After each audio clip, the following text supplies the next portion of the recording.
evening, wherever everyone is in the world. My name is Jennifer Barbosa, and I am the CEO and founder of International Supply Partners. We were founded in 2016 in Atlanta, Georgia, the USA. And I started the company really on my kitchen table. And now we've grown to become a multinational organization supporting multinational corporations, governments, hospitals, and supporting other business owners as well with distributions. Wow, Jennifer, that's a very, very big deal. And running a company since so many years is from the kitchen. So that's the growth that I think each and everyone aspires to have. So, what inspired you to build international supply partners and dedicate your career to global supply chain? Well, honestly, at the time, I decided that I wanted to start a new business. I've always been an entrepreneur. I've had multiple businesses in the past. Some did very well, some not so well. And at the time, I was a stay-at-home mom, and I wanted to do something that was all my own. And I decided that I wanted to do business with the government, with the federal government here in the US. And I wanted to sell something to the government that they would always need. And so we started with office and janitorial supplies. And over time, we grew to be able to support everything from office and janitorial supplies, medical supplies, construction supplies, industrial supplies and equipment. And now we also manufacture our own safety gears. Wow, that's as I said, I just said it, but that's the growth that each and every person aspires to have in their company. And the way ISP has grown, it's immense. And working with the government in the first place is a very, very big step. So congratulations on that. And Thank I you. believe that, as you said, you're an entrepreneur. You have worked with finding companies and they're doing well, they're not doing well. It has been a great journey. And I believe you're one of not just the perfect guest for logistics aspect, but also the leadership side of it, which I love to focus on. So, what were some of the earliest challenges that you faced as a women entrepreneur and in a male dominated sector like ours? And how did you overcome it? Thank you. So it is very challenging. It was always challenging, and I think we'll continue to experience those challenges. There are not enough women, especially women of color, in the industry. And so I've experienced some things that are probably very unpleasant, unpalatable. I've been brought to tears at times, being told that I do not belong in this business or in this industry, and I have no business doing, or men questioning my capability and my expertise and knowledge, or questioning whether or not I am the owner of the company. And so those things do come up.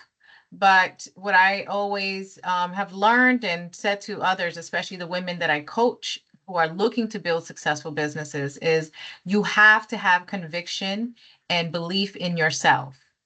And if you know your industry and you know your business, you know your product, you know your business model, and you know who you're serving, then it will eventually show, because your knowledge and expertise is what is going to provide you the level of success that you're looking for.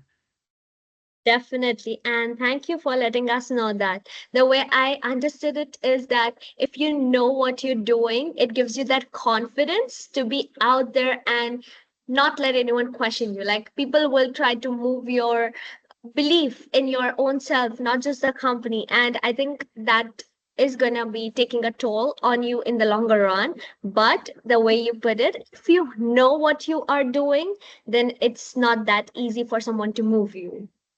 And Correct. And I you have to believe it. You have to believe it. You definitely cannot have imposter syndrome.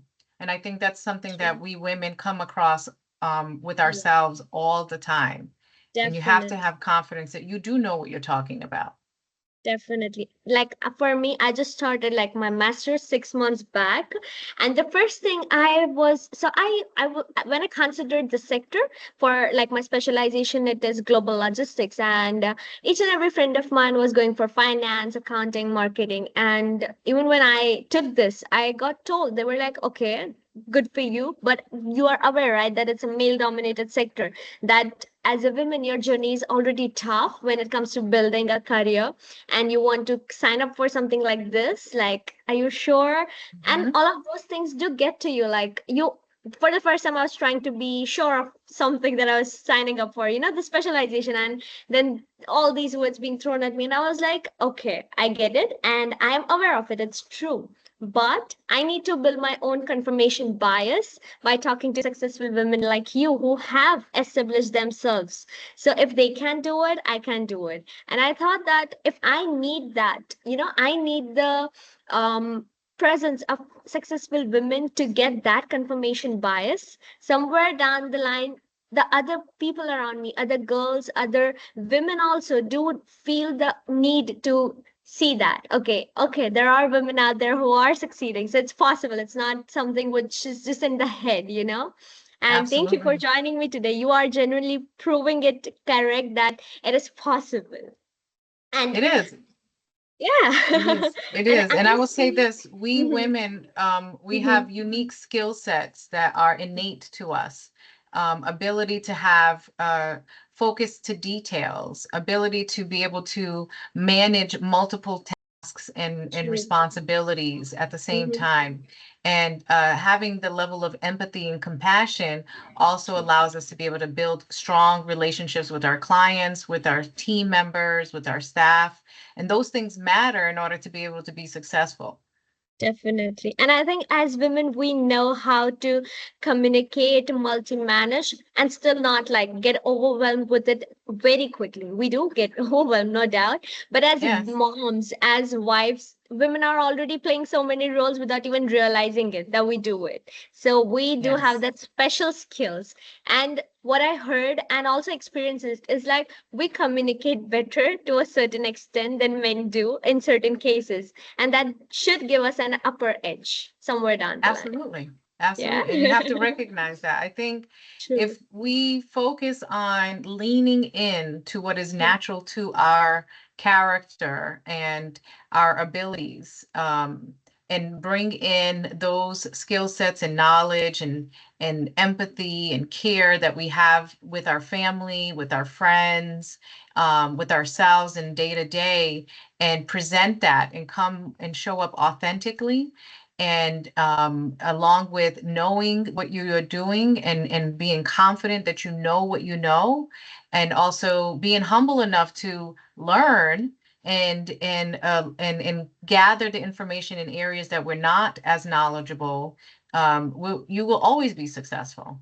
You'll always be successful. We don't need to try to be like the men in the industry or like someone else, but show up as who we are, is what is going to allow that space of success. Definitely. And it is very necessary, I feel, for someone to bring it back to you. The idea that what you just said is something we need to hear a lot more for us to be able to accept it. That yes, it is true. Yes, it is the way it is put forward that you have special skills. Just we need to start recognizing them and stop feeling like we don't belong here, because it is still true that the logistics is a male dominated sector, but I feel that over the years, with people like me who are just not even yet into the sector are trying to get women into the spotlight, I think more and more progress is going to be made. There are so many amazing podcasts being led by women who are ready to talk about their journeys in this sector, and I feel that over the time, once that progress comes, women will feel like they belong here. Absolutely. Absolutely.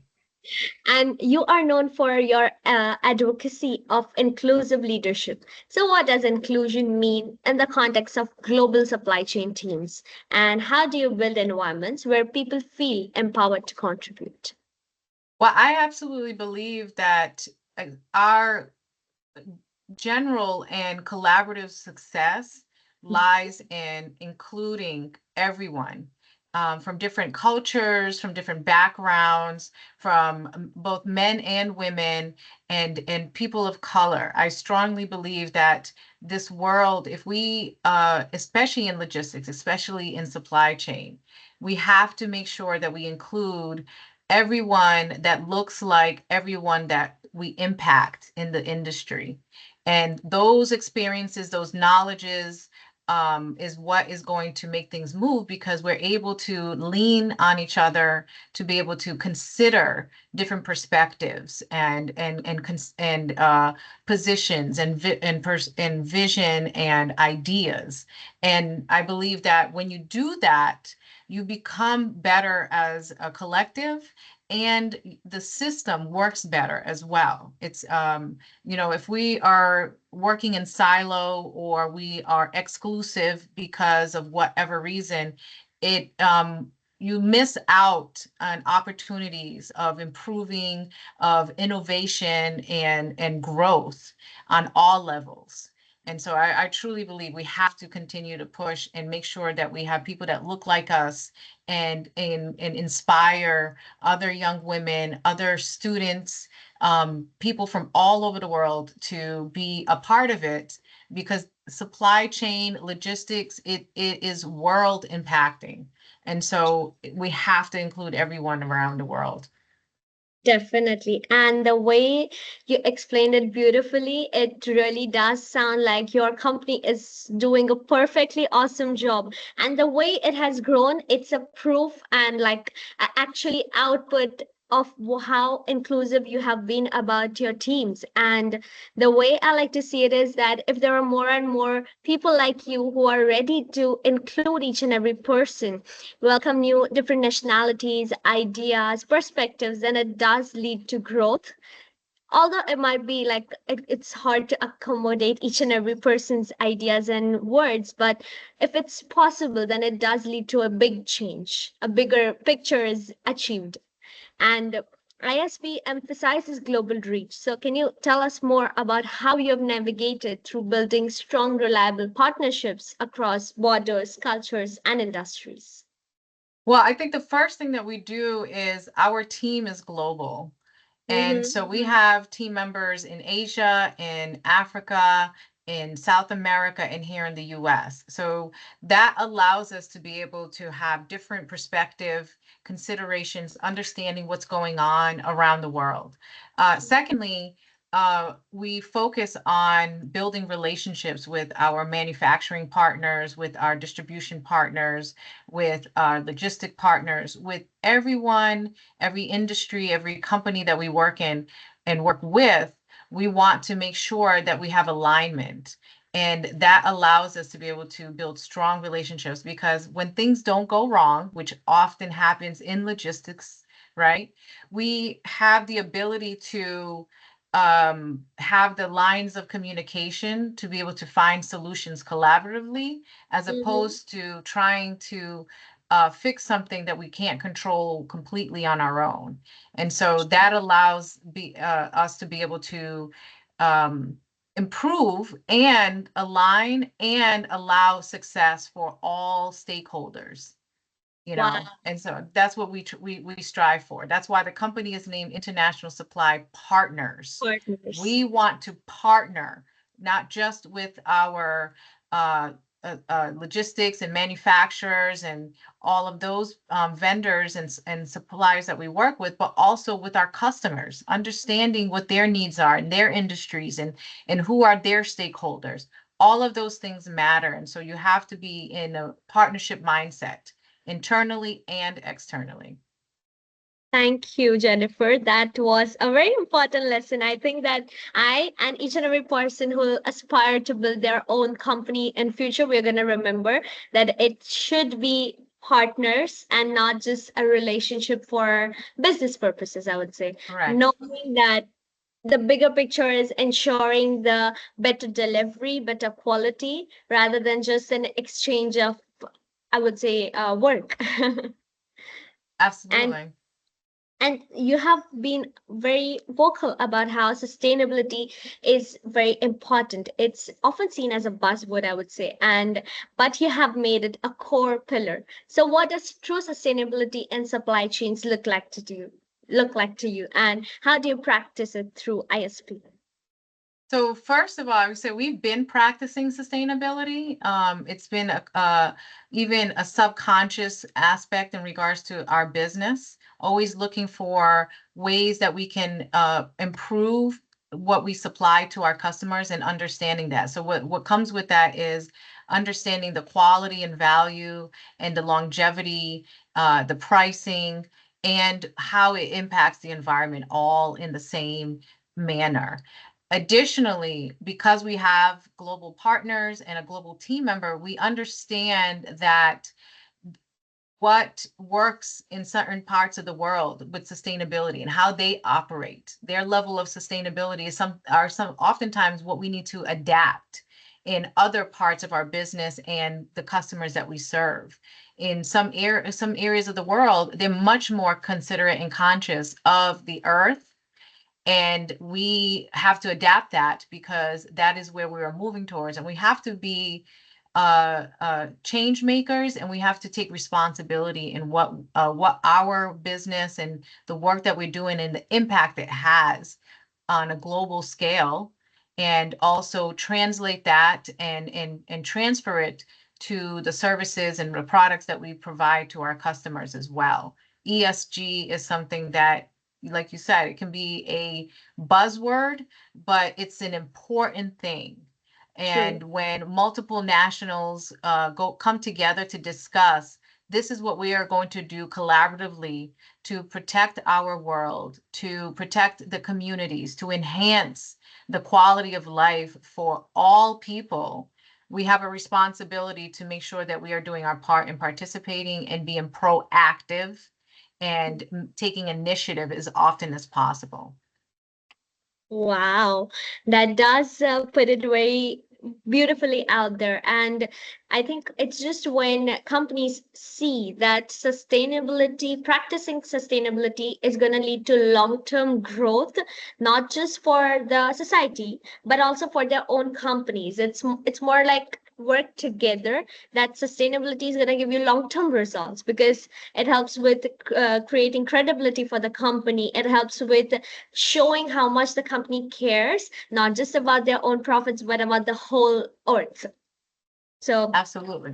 I feel like for us also, when we are studying in university and stuff, sustainability is considered now, it's considered more of a priority, as with time we are starting to experience how we have low-key ruined Mother Earth. Like we are Mhm. facing the consequences of it. And so now we're getting serious about it. And I genuinely hope more and more people do become like you. They advocate for it and are making sure that it is considered as an important aspect as much as profits are. Absolutely. And And there are ways to make good profit and increase sustainability. And I think that's the mindset that we have to have. When you lead with sustainability and everyone is doing so, and we are considering the impact when we do not consider mhm, sustainability and what that long-term cost is, both corporate wise and community wise, it will be more costly in the end.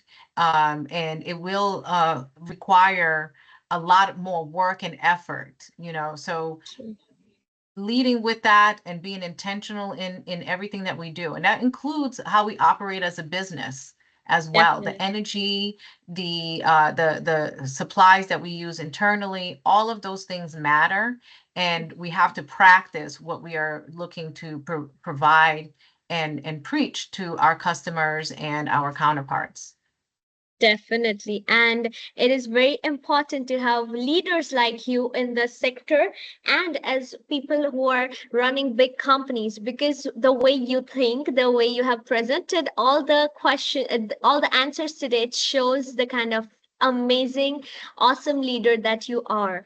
And that's a very big compliment, firstly. And I would like to know more about your journey in building this kind of personality, this kind of leadership way of functioning that you have today.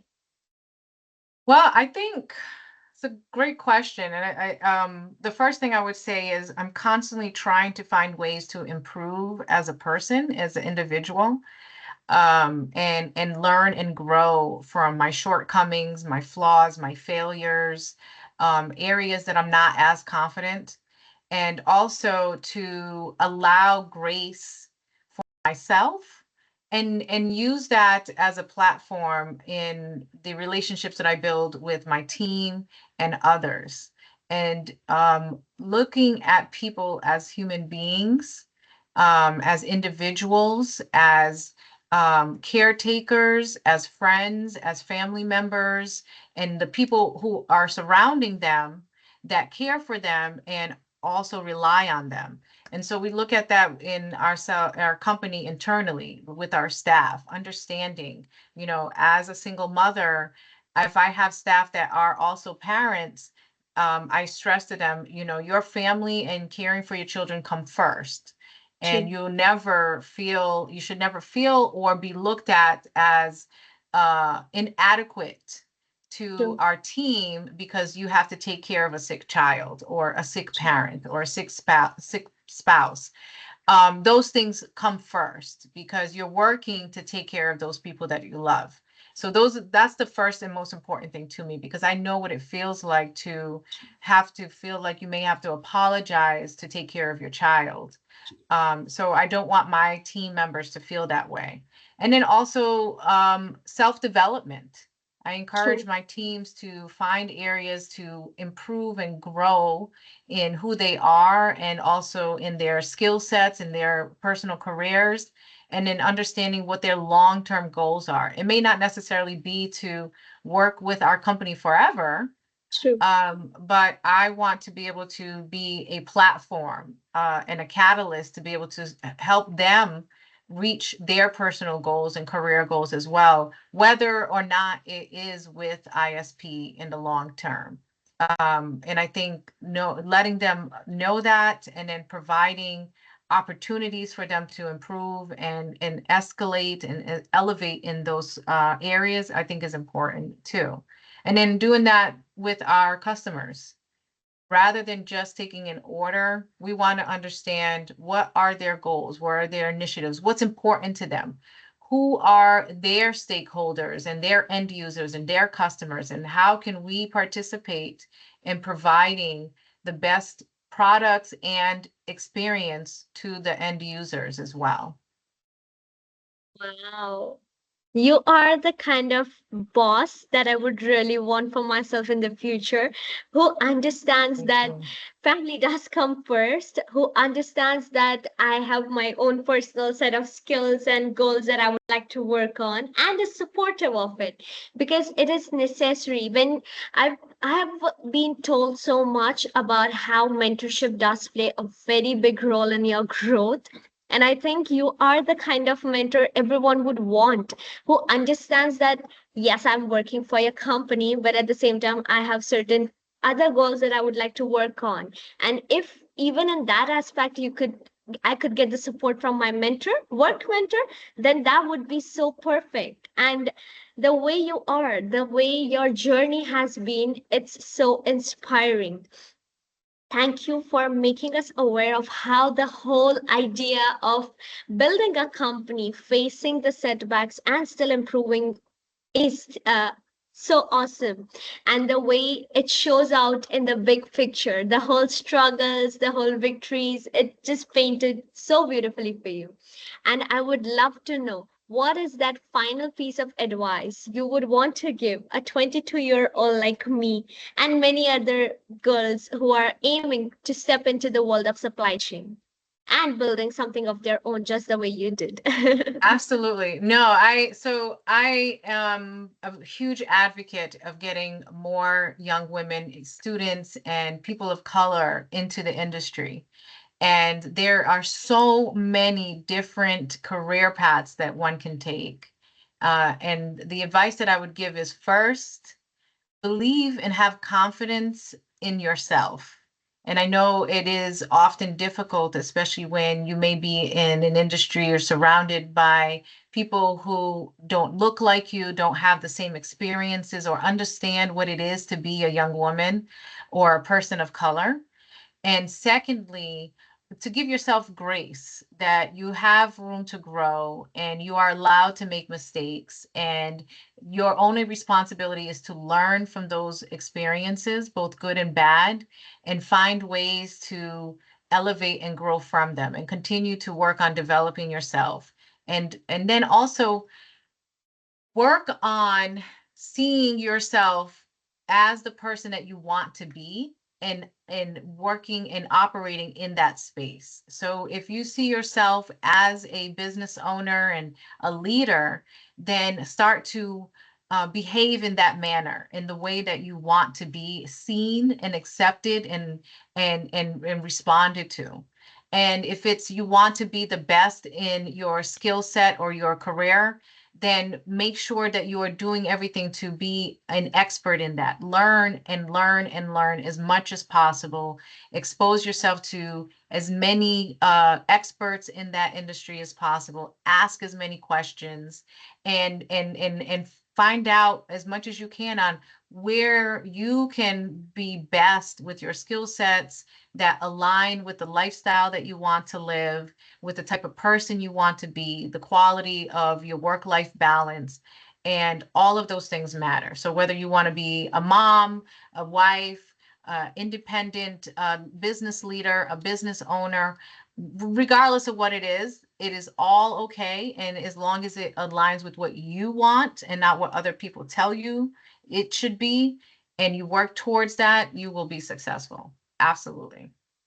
Thank you, Jennifer. That was absolutely amazing piece of advice that you just provided us, because a lot of things that you stated are hard to accept in the first part, as it's true. Like for me, even when I came up with this idea, I wasn't sure I was gonna be able to do my podcast with Jennifer Barbosa, who is so successful. But it did happen. I think, as you said, like believe in yourself and give yourself the chance to try, because Yes. you might get the yes from the people that you really want to speak to and learn from. And I believe that today was a very enlightened session, and each and every person who is watching you is going to get so inspired by your journey, the way you are, the amount of grace, the amount of confidence, and the amount of how grounded you are genuinely shows. So, thank you for making us aware of how to actually go ahead with the journeys in our careers and helping us grow further. Thank you, Aisha. I appreciate it. I'm honored to have the opportunity to share, and I hope the information that I've provided helps and inspires. And congratulations on all that you're doing. I'm quite impressed that you took the initiative, and that's the most important thing, to build something of your own and to be able to allow a platform for other young ladies like yourself to see that there is room for us and that we are here and that you are welcome and that there is support. So if there's anything else that I can do in the future, I am here to be able to contribute. And I want to make sure that you and the other young women who are aspiring to be in this industry understand that there are people like us who are rooting for you To and cheering support. you on, and here to support you. Absolutely. Thank you. Thank you so much, Jennifer. And I like to add this always, that whenever you guys add the line that I hope I'm able to make the difference, I'm able to inspire, just know I don't know about the others, but you are definitely inspiring me. When I talk to you, I feel that boost in the fact that okay, I can make the difference too.